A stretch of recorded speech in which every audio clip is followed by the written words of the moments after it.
This is actually technically my second EP, but the first one was kind of just an all acoustic thing, and I didn't make many copies. It was like my first little, my freshman EP. So this one's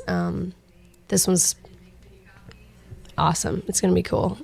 I actually will just say that this is my freshman EP, so that we can count this one. You said you didn't use any metronome, and you kind of wanted that natural sound compared to like a very structured. So this EP is it's got a very live feel to it. It's not overproduced in a lot of ways. I wanted it to feel because for the longest time all I had was a live show to give to people. I wanted my album sound to be similar to that. So we didn't really use a metronome, and we didn't lay drums first, which is usually what you do. You go in a studio and you lay the rhythm first, and then you kind of build on that. Instead, we laid my vocals and a guitar first, and then we built on that because people were coming in and creating as they went. But I got some really, really stellar musicians to come play with me. Lindsay Pruitt, who's really popular around town, violinist, and Jim Simmons came in and played bass for me. So I have a lot of great musicians that were willing to come in and listen and hear what they thought was best and lay it down. So it's very organic in that way. Like I said, very it's got that live feel to it. So when you hear it, there's a blues piece on there that the rhythm was kind of second to the rhythm of the guitar and the acoustic feel that you hear and the vocals and the guitar in the back. So you had a good amount of success with that single you put out, "Hanging in the Balance." Yeah. You had some radio hits. You had some media mentions and everything like that. Did that kind of give you a little kind of push? I should start. Right. I feel So "Hanging in the Balance" made some radio play on 98.1, and then that was kind of the single that I put out for a while. So I had that one recorded as an acoustic version and put that out for a while, and that's a lot of the one that I would start with when I did brown bag competitions in Asheville and did a lot of singer-songwriter stuff. Yeah. And so that was a big push, and I had that one for a while, and it's still kind of the one that I send out. It's my staple single that I use for a lot of my ballad, to showcase my ballad writing and stuff. So, I'd say that was definitely the one that I pushed for a long time, and still do now. That's kind of the one that I'll send out. Hey, this is the one that I and it's actually the title track on my EP, so it's the first one you'll hear when you pop it in. Yeah, it's your Die Hard 2. They're all pretty good, but Die Hard 2 with Samuel Jackson's ooh, right. That's it. That's the one. Do you guys mind playing that for us? No, let's do it. Get the audience let's do it. Knowing you. So this is "Hanging in the Balance," and my good friend Jamie Liegh is going to be playing cello with me for these songs. And I wrote this song a little while ago, and it's basically just about what it's like to have a hard decision to make between two different choices. And so here it is.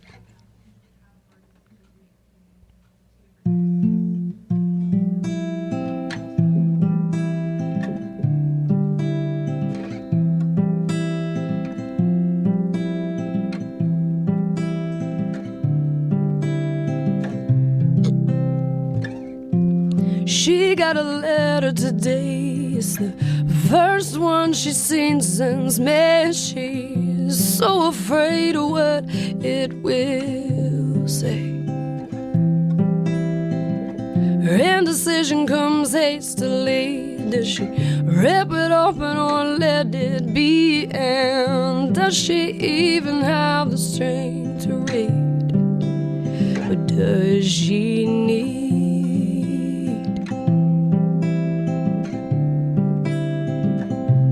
Say what you will, say what you won't. She'll hang in the balance of a do or don't. The path that she takes could be make or break, but right or wrong, she's staying strong. He Stands at the corner with the phone in his hand. His heart is beating as he dials again, but he can't bring himself to hit its end. He hesitates to tell the truth, but does it have to be win or lose? And he's still not sure what he will choose. What should he do?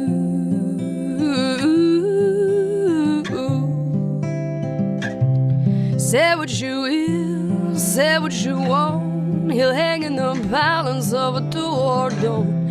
The path that it takes could be make or break, but right or wrong, he's staying strong. Oh, life is a funny, funny thing. It'll ground you, then give you back your wing. It'll choke you, then it'll let you sing. What a beautiful, beautiful thing. What a beautiful, beautiful thing. What a beautiful, beautiful, beautiful thing.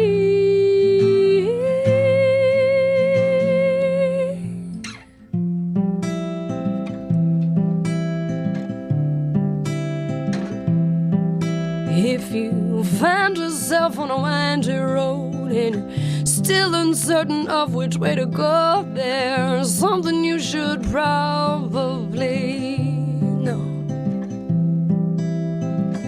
Time will give and time will take, so make a move instead of standing in place, 'cause maybe love ain't that far away.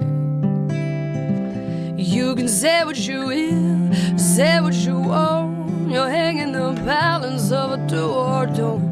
The path that you take could be make or break, right or wrong. You're staying strong, and you're moving along. Oh, oh, oh, oh.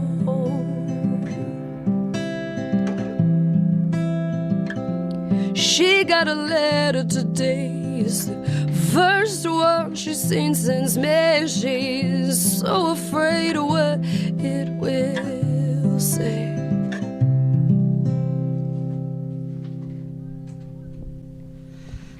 That was wonderful. Thank you so much. Yeah, no problem.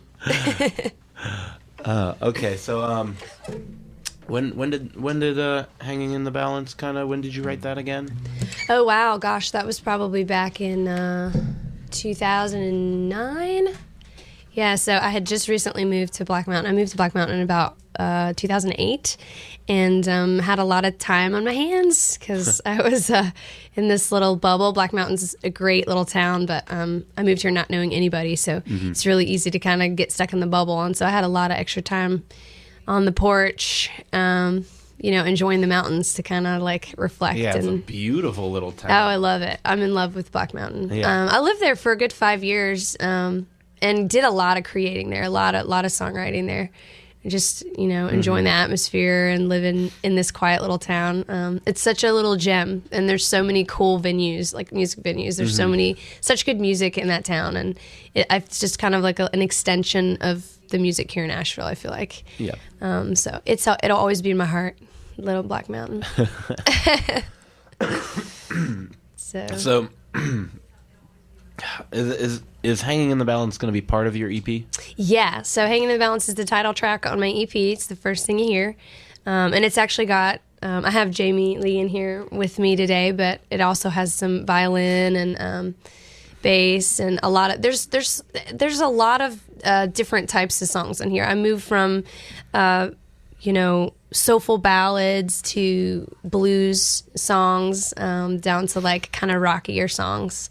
So it gives you a good. I try to always give you a different feel in each song. Each song is a different story, and each song doesn't sound the same from one to the next, you know? Yeah, I noticed that when I was listening to your music, like running around the station trying to prep for the show. 'Cause it's never like a calm experience. It's always very chaotic, and I'm just like, Yeah. But a lot of different sounds, a lot of different instruments, which is nice. It's never like very consistent, and it's a nice change up every song. Yeah, I wanted to be one of those musicians who, you could get a different experience for every song and not just every album.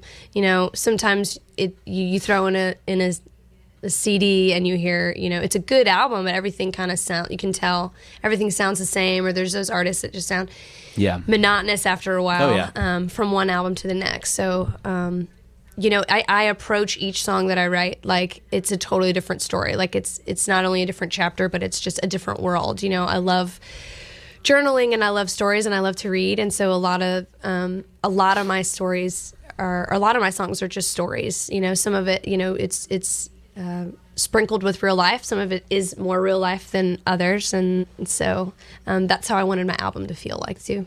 Mm-hmm.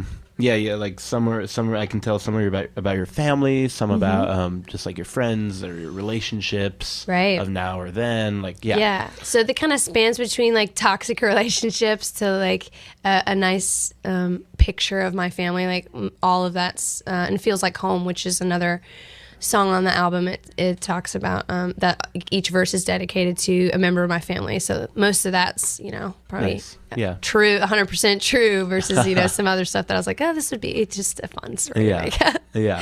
So, let's dig into your past a little bit. Sure, yeah. Let's do it. You grew up in Anchorage, Alaska? Okay, so I was born in Anchorage. Okay. I'm originally from Alaska, so I didn't live there my whole life. I actually moved quite a bit around. My dad was a minister, so he moved us around quite a bit. I moved probably every 4 to 5 years or so. Mm-hmm. So I started out on the West Coast, spent some time in Cali, and then eventually had some culture shock USA when I moved to Middle Tennessee and lived there for a little while. Bounced to Florida, moved up to Ohio. Then I actually went to college back in Tennessee. And then after that, I graduated, I moved to North Carolina. And so I've been in this area for about 5 or 6 years now. So this is where I've parked it. And I fell in love with North Carolina. So I've been here for a little while. So you were in Alaska till what, 17? Oh, no. I actually was only there for about 4 or 5 years. Oh, okay. And then but I mean, I still have family there. My parents live there now, actually. So Alaska is in my blood, I always say, and it'll always be, home base, I guess. Yeah.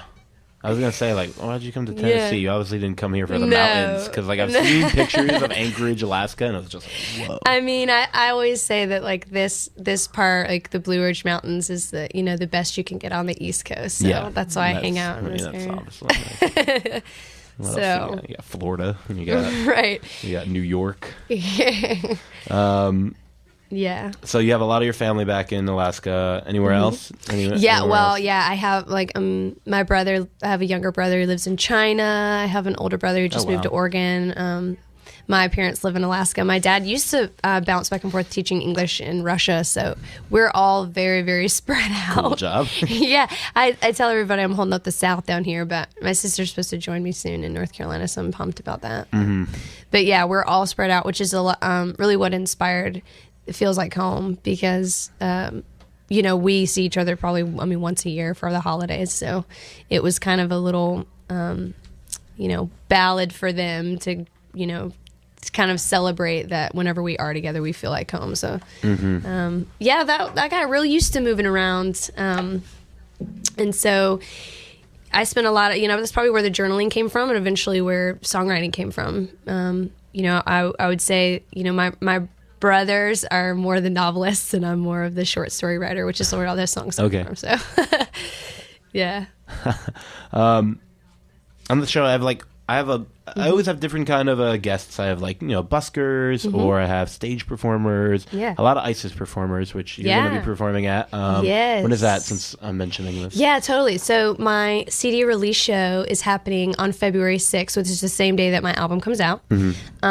It's going to be at ISIS Music Hall, and it's going to be upstairs in the lounge. So you can, they say dinner reservations are recommended, but you can also get your tickets at the door. It's $8 at the door. And it's going to be so cool because I'll have, that's the first day I'll get to like sell my CDs, and I'm actually doing like a 6-piece. So I'll have, cello, violin, bass, and I'm bringing some of the same people back that played on my album. So Lindsay will be there, and Jim Simmons, who played upright bass, is going to be there. And so it's going to be just a really cool celebration of my music. And there'll be some new stuff too, not just the stuff that I'm playing on my album. So it'll get a chance everybody to hear kind of what, since this album has kind of been a longer project, there's of course new stuff that I'm playing on now, and it'll be a celebration of that. So everyone should get their tickets because there's only like 50 seats available. It's a beautiful venue, especially for your music. It definitely complements It's a great listening room. It was perfect for, I was looking for, I think any singer-songwriter really just wants to be heard. So they look for those venues that it's, more of a listening space instead of a, so much the bar crowd, even though I do those gigs a lot, but yeah. So, But yeah, I have obviously like buskers come in here, a lot of stage performers, even people who are just like travel, like vagabonds traveling through with a guitar. I just I try to shed a light on everything. And, you went to school for music, which I always find like an interesting thing, just because college is such a touchy subject nowadays, with like everything being so high in price, loans, parents not being as much of an issue, just because it's harder for them to support their children going to college. In retrospect, like what do you think about like going to college for music? I totally don't regret it. I mean, I went to school actually, and I studied classical voice.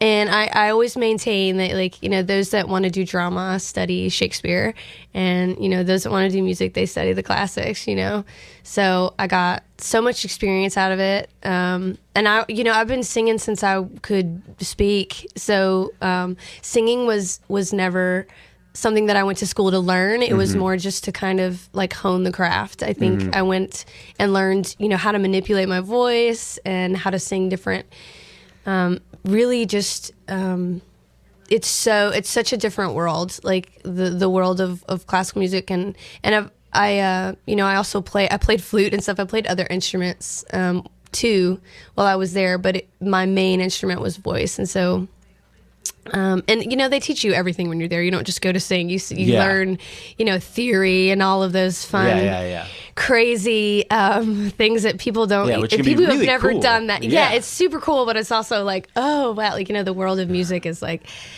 so full of depth, and you get to study those great, of course, the ones that everyone knows: Beethoven, Mozart, Bach, Brahms, Fauré. I got to sing in other languages, which was super cool. I love French. It's super fun. So I would not change that experience. Of course, we're all still in debt from that. I don't think. But the I think most of all, it taught me such great technique and such great professionalism in a way that I feel like some people can lack. I mean, I think there's something to be said about those people that have a classical background. They just, there's just a poise to that doesn't exist in some places. So yeah, I would do it again in a heartbeat for sure. Good. Yeah. Because you hear people like regret college, and I'm just like, oh no. But yeah, I mean, of course, I'm not like getting jobs thrown at me, like. But some people love the structure and they need it, so it's just, it's something I always like to shed I mean, light it's on. definitely like the pressure is so much different. Like I mean, I could perform someone else's work all day long, but I mean, I found that I had to kind of relearn when I got out of college to do my own stuff, because it's totally different, like when I've created the stuff and I'm performing it, than it is, just open a book and sight reading a piece. Is you don't have anything to lose there. So it took me a little while. I was actually surprised at the way that developed in my own songwriting, that I was a lot more vulnerable on stage and stuff than I had ever been, because I've always been a performer, and performing never bothered me. But it wasn't really about, being afraid so much as it was just that this was, is my song, is it a song? Is it good enough? And I think every songwriter struggles with that a little bit on the inside. I don't think that, we all try to stay pretty humble about our stuff. At least I do. Oh, yeah. I mean, naturally, everyone just second guesses everything. Right. Whenever I order lunch, I'm just like, do I really want this, or am I making a really big mistake? Maybe I didn't want this burger. God, cheese. Why did I do that? I should have put cheddar cheese on it. Right. If all our choices were so simple. Do you have another song? Yes, I do. All right, sweet. Gotcha. Okay.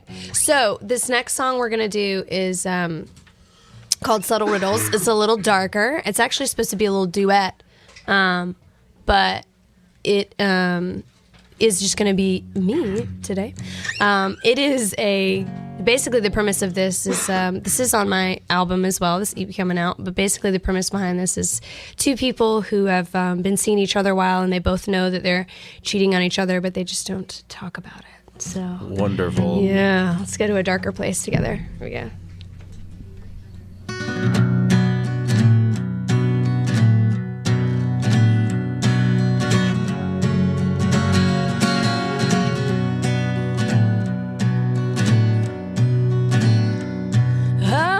Into the kitchen and politely close the door. You stare in my direction, but my eyes, they grease the floor.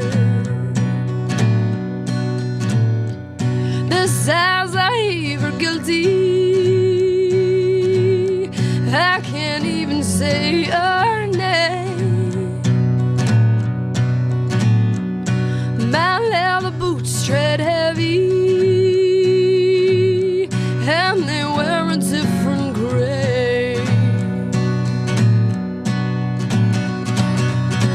My, won't you tell me why you can't look me in the eye?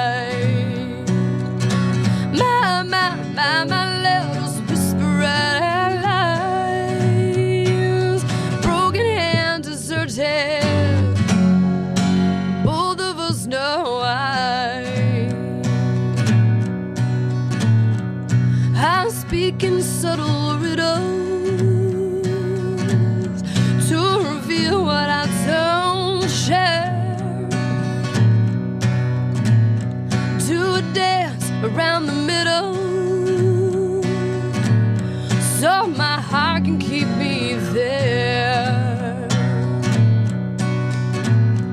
There's a hole that lives inside of me, and it feeds upon the fear that if truth would ever find me, you would never shed a tear. My, won't you tell me why you can't look me in the eyes? My letters whisper at lies, broken hand deserted. Both of us know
Thank you. Yeah, man.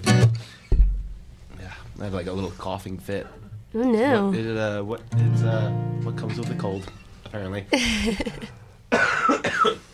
Lovely. What was that song called again? That one's called Subtle Riddles.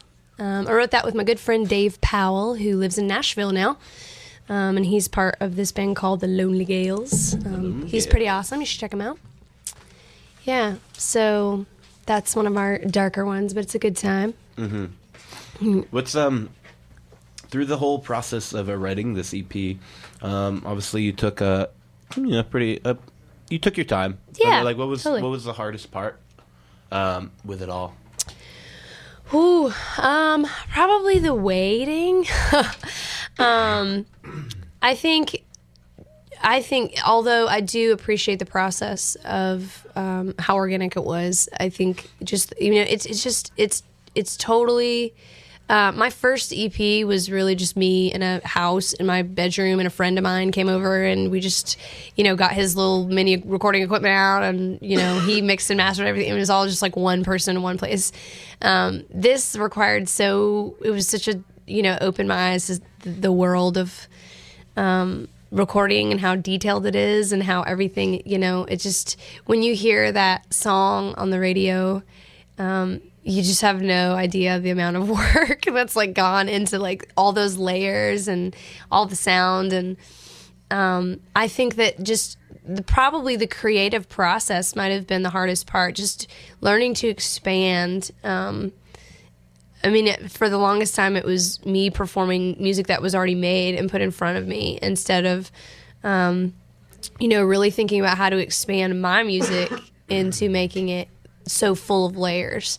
Because I never had to worry about. When I first started writing music, my tone really had to change because when I first started writing, it was just me and a guitar. I didn't really have any real plans other than it was just an outlet for me to create, and whether or not I had another person playing with me wasn't really my thought process. But as I was actually performing them more often and getting people to play with me and really building a structured, set list and performing out a lot when I first moved here, that's what really changed the course of my writing to make them more about, where can I have a part here, or, a lead player play here, or like 8 bars of rest here. So I think just the creative process.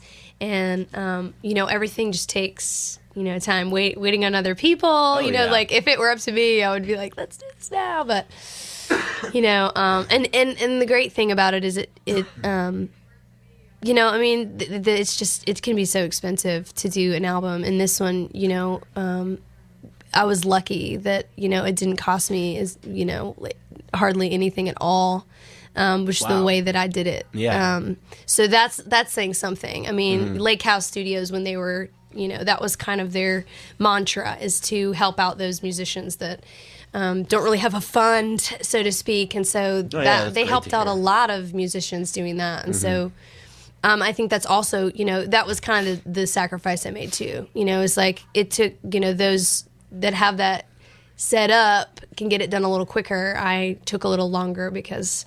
it's just kind of like, when I get it, save up with the gig and then pay for a session. And then, so that's also another thing that took a while. But like I said, labor of love. Labor of love. Labor of love. Since you're playing with Jamie here, how long have you and Jamie been playing together? Interestingly enough, Jamie and I have only been playing together for, we had our first live show New Year's Eve.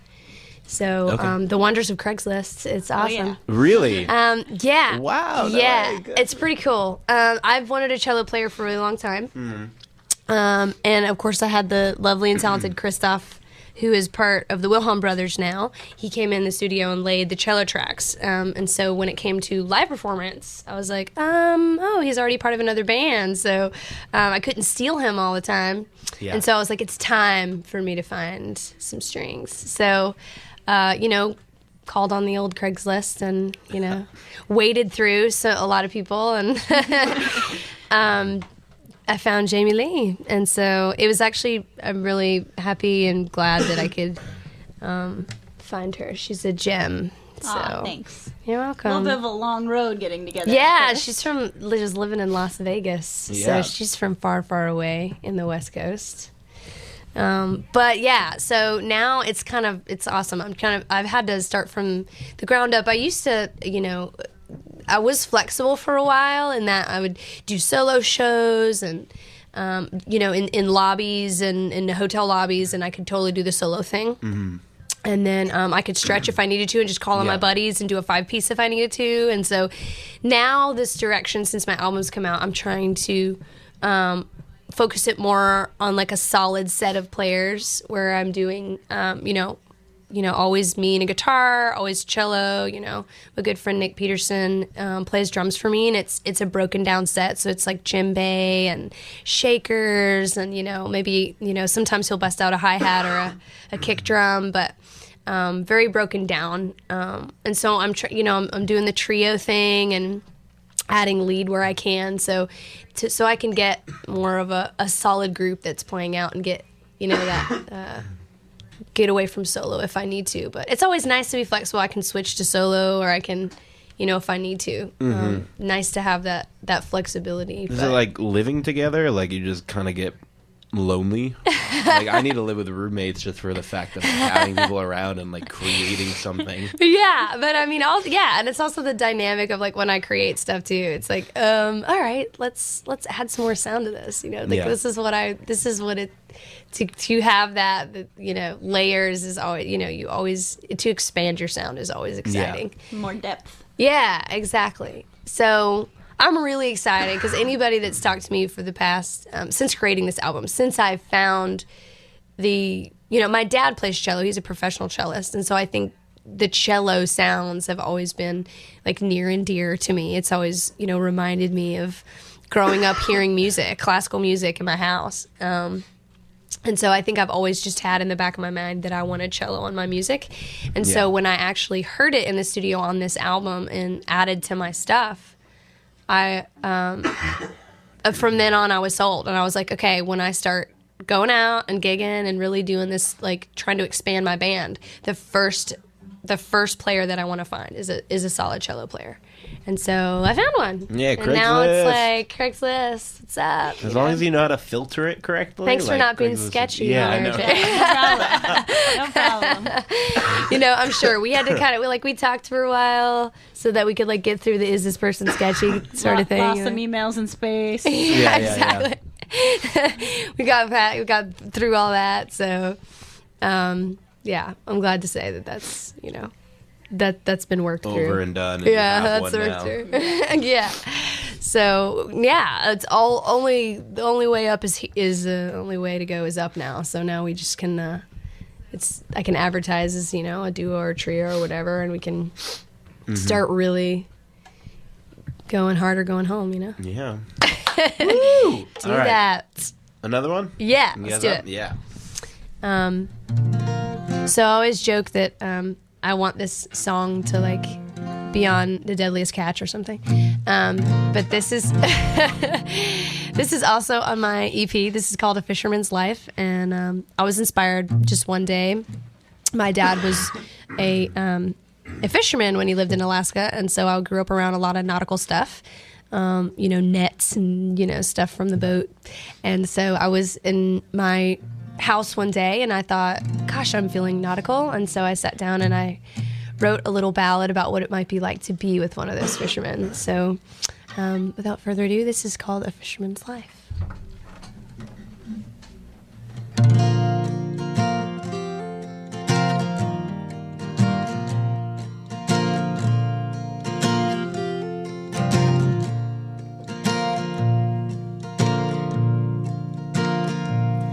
There's a boat on a breeze coming home from the sea, full of fishes and merry old men.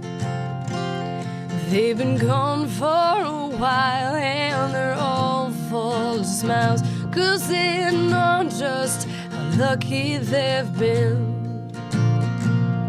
They will head to the bay for some catch of the day, warm food and love on their minds. They will sip on their ale and they'll sing of the tales. How great is a fisherman's life.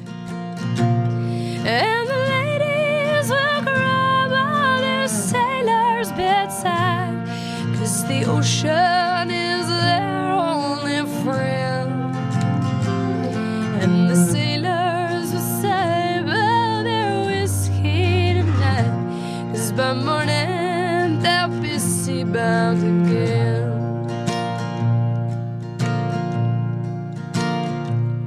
When the drinking is done and they've all had their fun, they will go to each lady in stride. He will love her all night, and if the feeling is right, he'll whisper to never leave her side. And the ladies will cry by their sailor's bedside, 'cause the ocean is their only friend. And the sailors will savor their whiskey tonight, 'cause by morning they'll be seabound again. Come the growth of native valley, you'll be loved back round again. To tell your lovers of your folly, just leave them lonesome again. You will leave her lonesome again. When the morning is nigh and the sun starts its rise on the bank of the blue eastern sky, he will wake to her smell, 'cause by now she knows well her sailor's not much for goodbye. And the ladies will cry by their sailor's bedside, 'cause the ocean is their only friend. And the sailors will savor their whiskey tonight, 'cause by morning they'll be seabound again. 'Cause it's morning and the seabound again. Hey,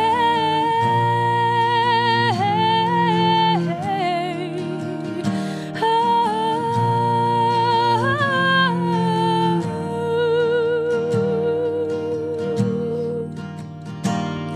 There's a boat on a breeze coming home from the sea, full of fishes and merry old men.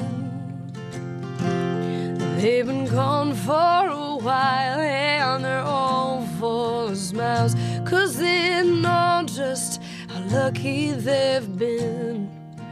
Oh, if we all could be lucky as them.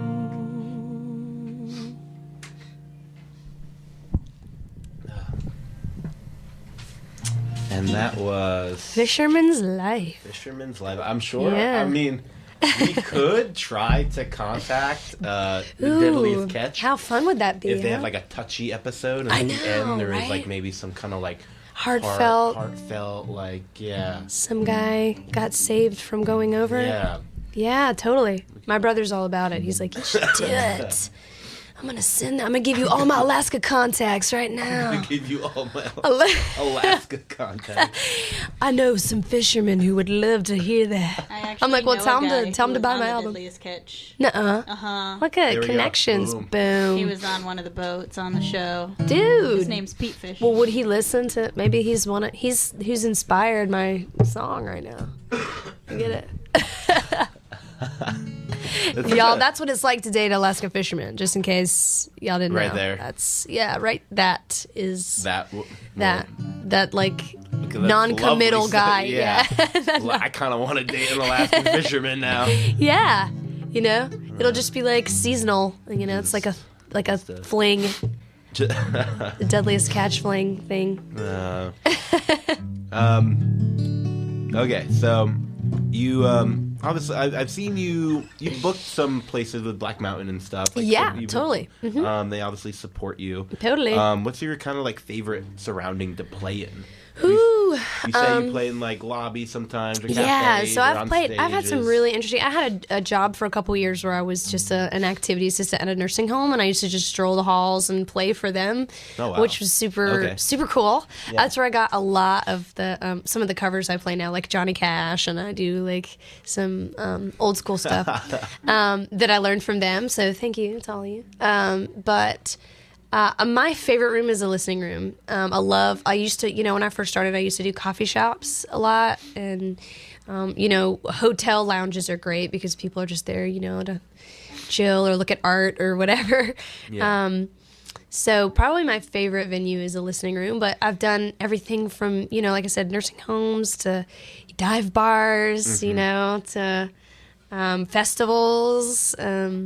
So I've done a lot of different stuff. I try not to turn down anybody, I try to just add that to my experience of different places that I can play, pretty much if they're like, hey, do you want to do this? I'm like, yeah, why not? I've done it on the street corner and, it's every place is. You said you've done like a really winery new. before. Yeah, I love wineries too. Those are the greatest. People come and like drink their wine and eat their cheese they're and so like relaxed. Like I'm at a winery. they're just and, like you it's come in, Sunday and this cheese is good and I'm just gonna listen.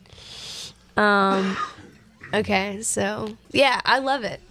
I love your the wineries. I like all kinds of spots. I think that just anywhere that the energy is good, anywhere that I feel like people are really into it. I want to enhance the experience as much as possible. So like anywhere, and I'm not afraid to do covers. I like doing my stuff. It's always great. Of course, that's that's the goal is to do my stuff. But if I can let somebody have a good time and do some Joni Mitchell or some Tracy Chapman or whatever. Oh yeah, I'm all about it. Yeah, I love it. I always say the biggest compliment when you're doing a show is when someone either is like singing your lyrics or dancing to your song. Dancing to your music, no matter what it is. So it's the biggest compliment when someone's. Just some guy with like wine and cheese. Yeah, just like getting real he's all into about it. Yeah, you're like enhancing that person's experience. So it's cool. Oh yeah, I'm all about it. If you're gonna dance, I mean, I was just a singer in a blues band too. For like a house blues band at Timo's house here locally for a little while, and that was totally fun because I was just singing blues, and I got to just like enhance people's experience and come down to this like basement and just like rock out. So like with their little, they were ready to hear some blues and they would just dance all night. So I'm all about that. Whatever can enhance that experience. I can tell. Like I can see why like being in like a concentrated area where everyone's like paying attention to you is just so much more relaxing for you. Like I've been to a couple like house concerts, like folky house concerts, and they're so nice because everyone's just like relaxed and watching you and that what, and it's even like the open mics. I mean, people just kind of as much as, and that's a great way to get a gig too. I mean, you just kind of go, even though you're established and you're doing a lot of gigs. Anytime you go to a new place. Like I got married last year, and so I moved to Candler, so I'm out of Black Mountain now. So I mean, even though I've been playing, I still play in Black Mountain a lot, and I get a lot of those, those folks that just like, I'm on a regular, and so they just call me up, and like, a lot of those gigs now I've just kind of seek out more, and I'm like, what did I do when I was seeking those out? Oh yeah, I went to open mics, so and still seeking out those like open mics and get to sit down and listen to some really good music that they may not even do shows, but they're there to like do their 3 songs and then so Asheville is fantastic. The vibe musically here is amazing. I mean, a lot of people when I first started were like, why don't you move to Nashville? I mean, God bless all those people that live in Nashville, but I just feel like the vibe is so much different. Like there's more of a competitive like vibe in Nashville, and here it's not competitive. It's very, everybody's super supportive, musician to musician, and everyone's willing to play with other people. Everybody's just very, the community feel here is really great for anybody that creates their own music. So, I mean, you still have competitive things that happen, which is good to do, but it just the whole vibe of the place is totally different than any other spot that I could go to, and I feel like that's why I just chose to stay and kind of it's so easy. Like this spot it could be easily missed. A lot of bands, like big bands, kind of skip over Asheville. They go to Knoxville or they go to Charlotte. They don't come to Asheville, and I'm just like, I think people are we're like a little secret here in the Blue Ridge Mountains. I mean, there are some great bands that come here, but I feel like we're just kind of like this little hub of people don't really realize how much music is here and how much great, solid stuff is here. I mean, if I want to hear music sometimes, like if it's a nice day, I'll just walk around downtown. Right, exactly. I'll just walk around downtown. The buskers here are phenomenal. Which I love. Like, I love having them on my show too, just because there's so many phenomenal artists here. I mean, literally, like you could just pull someone. I mean, and even like people who are well established, they'll go out there and play on the street, and you don't even know who you're running into. Yeah. I think Jamie told me about a band that was like playing in the street, and they're like, "Oh, we're doing a gig tomorrow," and it's just like, what? Like blows me out of the water. Like just the talent, like is amazing. So. So I'm just happy to be here and be a part of it, and to be able to share my music with Asheville, and just be labeled as an Asheville artist, because I feel like that's really something to be proud of, and something that really needs to be recognized more in the world. All of you guys come to Asheville and hear our music. Are you hoping to get to a point where you can tour totally? Yeah. I've always said that I was gonna do like a little Ville tour after this album came out, and so now I'm like, oh, it's out, yay! So I'm hoping to do in the surrounding area, Knoxville, Hendersonville, Nashville, anything with the Ville, and just kind of do a little Ville tour. To get out now that I have merch to set up a merch table. What? So I think it'll be super fun. I've always wanted to just like jump in the car and load the van up and be like, all right, let's go. Yeah. And I've kind of done a mini tour, seeing as I've moved so many places. But now that I'm like established, I want to do like a real oh no, we're really doing this. We're and in multiple spots. So. But I've played in a lot of I've played in Georgia and Tennessee and stuff. But I want to do like a good week long Ville tour. So yeah, I mean, and you could always that'll be up on my website if that happens. It'll be all. You can always check out my tunes there. Yeah, nice website. Yeah. Do we need to fix a string before our last song? You can do it. Do it right now. Do it because we're running string. out of time and we're gonna get kicked out of here soon. So yeah, that'll be nice background noise. No, I turned your mic off anyways. I got you. So worried about that. What about inspirations, Hope? Where did all this music come from? Oh my gosh. What about other artists? Okay, so a lot of my stuff is I love Dave Barnes, Matt Wirtz, a lot of those singer-songwriters that you guys may not know. God Gave Me You is a big song by Dave Barnes, in case you guys don't know, but what's his name? The country artist made it super, super famous. But yeah, all those singer-songwriters. I love me some Joni Mitchell, Sarah McLachlan, Norah Jones. Oh yeah. All those Jewel, all those really soulful singers. Eva Cassidy. I pull all of my.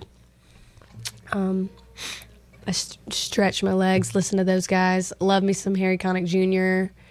Love all those old school. I was raised on Frank Sinatra and Nat King Cole and all those classics on vinyl. So, that's, I just hear my dad in that, when I say, he'd listen to all those Christmas albums. I understand that. Yeah, I know. Totally. The Frank Sinatra Christmas album is the best album. Totally. So good. I'm a sucker for, my new favorite's Who's the Air, so I've been listening to him lately too. Okay. He's amazing. Well, One more song? Yeah. We have 5 minutes. So Cool. let's This one is actually not on my EP that's coming out, but it's called Right Where You Want Me. And it's inspired by love. So it's about my husband. So I'm just going to tell you a little bit about him right now. Here we go. 1, 2, 3, 4.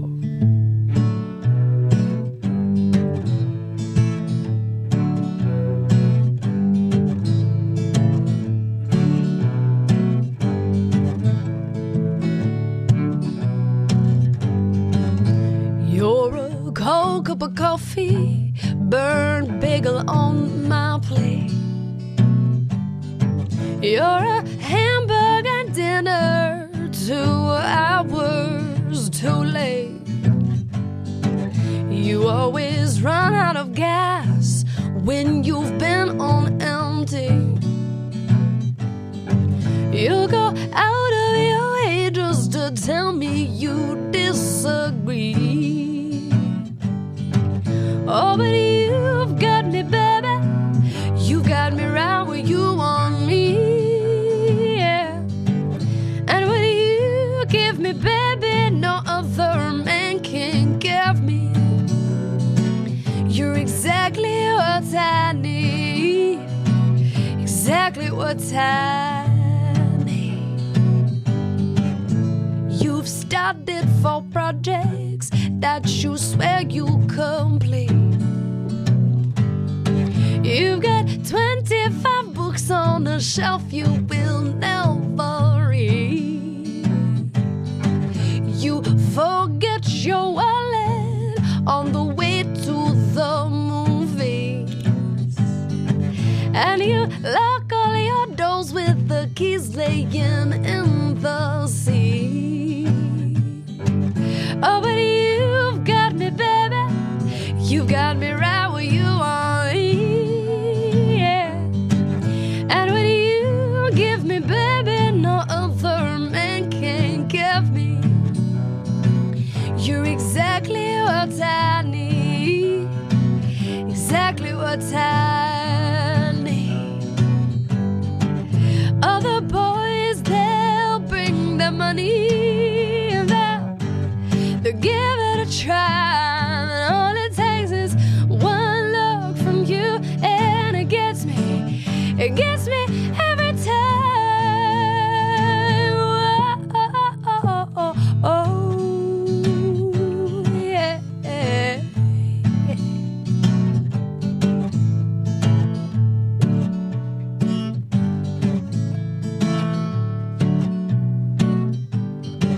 Oh, you've got me, baby. You've got me right where you want me, yeah. And what you give me, baby, no other man can give me. You've got me, baby, well, got me right when you want me. And what you give me, baby, no other man can give me. You're exactly what I need. Exactly what I need. Exactly what I need. Bra-ba-ba-ba-ba-bo, ba-ba-ba-bo, bra-ba-ba-ba-ba-bo, ba-ba-ba-ba-bo. Yeah. Okay, we got to wrap it up really quickly. We're about to Okay, get kicked out of cool. here. But Hope Griffin, Yes. your new EP. EP, Say What You Will. Check it out. Comes out February 6th. And you should check out my show as well at Icy Music Hall. All right, Jamie. Hope, Jamie Liegh. Thank you guys so much for coming in. You're welcome. That was wonderful. See ya.